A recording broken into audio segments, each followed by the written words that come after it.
Hi అండి అందరికీ good evening. అయితే పొద్దున దొండకాయ క్యారెట్ టమాటా వండిన కదా, అదైతే ఇప్పుడు నలుగురికి సరిపోకుండా ఉన్నది. మార్నింగ్ వండిన కొంచెం రైస్ అయితే ఉన్నది, ఒకరికి సరిపోయేంత రైస్. అన్నం చూసి అయితే మళ్ళీ కొన్ని అయితే రైస్ పెట్టిన తర్వాత కర్రీ అయితే సరిపోవడానికి లేదు. ఇక మళ్ళీ కర్రీ వండితే మార్నింగ్ చలి కూర అవుతుంది. అందుకని ఇప్పుడు ఆ బౌల్లో ఉన్న చల్లన్నం అయితే నేను ఆలు రైస్ అయితే చేస్తున్నాను సింపుల్గా. ఫస్ట్ చల్లన్నాన్ని ఇప్పుకోవాలి. ఇప్పుకున్న తర్వాత ఆలుగడ్డ, పచ్చిమిర్చి, ఆనియన్ చిన్న చిన్న కట్ చేసి పెట్టుకోవాలి.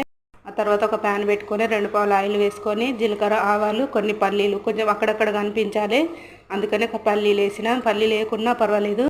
అవి ఫ్రై అయిన తర్వాత ఆనియన్ వేయాలి. ఆనియన్ ఫ్రై అయిన తర్వాత పచ్చిమిర్చి, ఆలుగడ్డ వేసి ఒక 10 నిమిషాల పాటు అయితే మంచిగా బ్రౌన్ కలర్ వచ్చే వరకు ఫ్రై అయిన తర్వాత ఉప్పు, కారం, పసుపు, ధనియాల పొడి, కొత్తిమీర ఇవన్నీ వేసిన తర్వాత కలుపుకొని రైస్ వేసుకొని ఒక 2 నిమిషాలు వేడైన తర్వాత స్టవ్ బంద్ చేసుకోవడమే. నచ్చితే లైక్ చేయండి.